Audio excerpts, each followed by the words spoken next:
বক্তা, এক শ্রেণীর ডক্টর, এক শ্রেণীর আজহারি, এক শ্রেণীর মাদানি, এক শ্রেণীর শায়েখ বের হয়েছে। যত রকমের নতুনত্ব নামে নতুনত্ব দলে আত্মপ্রকাশ করেছে। এ বলতেছে নবী পিছের খবর জানে না। জি, বাস্তব কথা বলতেছি, নবী পিঠ পিছের খবর জানেন না।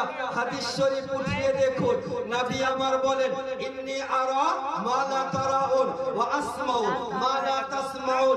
আমি যা দর্শন করি পৃথিবীর বুকে কেউ দর্শন করেন না, আর আমি যা শ্রবণ করি পৃথিবীর বুকে কেউ শ্রবণ করেন না। এখন কোন মোল্লা, কোন মুন্সি যদি আপনাকে বলে নবী পিঠ পিছের খবর জানে না, তার কথা মানবেন? জোরে বলতে হবে।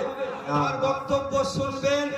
পৃথিবীর বুকে অনেক ব্যক্তি দেখে, পৃথিবীর বুকে মানব দানব দেখে, পৃথিবীর বুকে জিন ও ইনসান দেখে, পৃথিবীর বুকে মালাইকা দেখে, পৃথিবীর বুকে ইসরাইল আলাইহিস সালাম দেখে, পৃথিবীর বুকে জিবরাইল আলাইহিস সালাম দেখে, পৃথিবীর বুকে মিকাইল আলাইহিস সালাম দেখে, পৃথিবীর বুকে জিবরাইল আলাইহিস সালাম বলেন, কিন্তু কসম খোদা, সুন্নি হানাফি মুসলমান কুরবান চান, নবী যেমন দেখেন পৃথিবীর বুকে কেউ তা দেখতে পায় না।